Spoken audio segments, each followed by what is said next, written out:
Hi, it's Gab, and I'm reviewing 12 Years a Slave, the new Steve McQueen true story starring, hope I say it right, Chiwetel Ejiofor.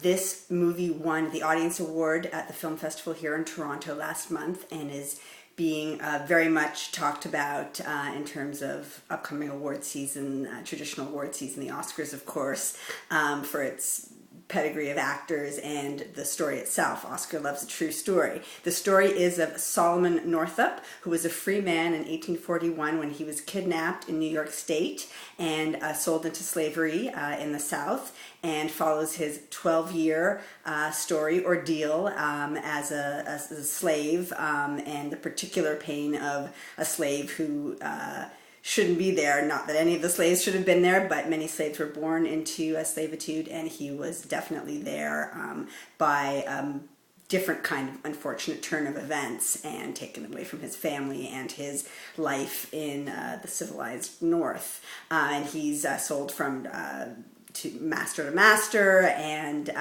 has to hang on to his humanity and hopefully, along the way. A remarkable story, of course, told quite linearly. There are a few flashbacks that give context and juxtaposition to what Solomon is going through, but not done in a flashy or distracting way. And really quite, as I say, a linear story, and you're just following along. Of course, your fate is you're very tied to Solomon's fate. The ups and downs, there are no ups, the downs and downs of what he goes through and those around him, his new family that he is in this situation with, what everyone goes through at the hands of these some mildly benevolent and some quite evil masters.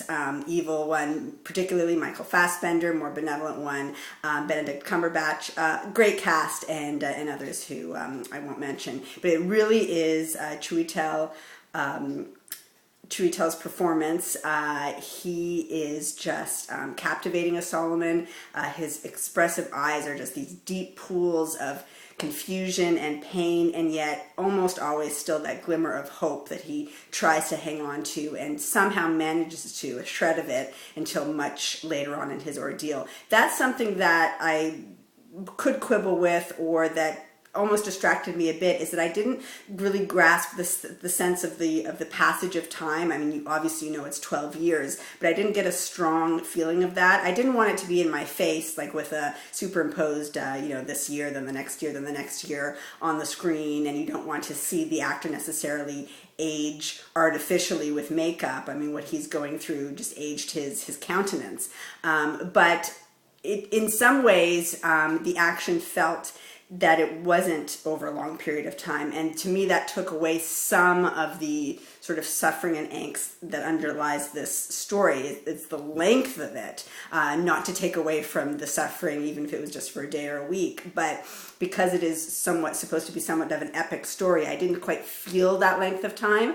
And then when it culminates, you're almost like, oh, wow, I guess that was 12 years. So I missed that feeling a bit, although I do commend the filmmaker Steve McQueen, previously of Shame and Hunger, in being subtle and not overly cinematic, not using artistic flourishes or gimmicks to portray epicness in this story. The story really speaks for itself, and it is, of course, a very powerful, moving story. There are some scenes the camera really lingers. It doesn't let the viewer off easily in terms of the violence and the suffering that these people in Solomon were subjected to, and it's uncomfortable, as it should be. It's a very important story. There are many stories of slavery, but to see one done this well is important for the average moviegoer. I think it's accessible enough that it's something that people should definitely seek out. Again, the performances, strong hand of direction, score by Hans Zimmer, which again sometimes was not to my taste, but it definitely contributes to an overall experience that is very moving and powerful and enlightening, and I think, as I say, should be seen, especially if you're interested in award season. this one's going to be coming up, going to be mentioned, so I recommend 12 Years a Slave, 4 Gabs out of 5. Thanks for watching.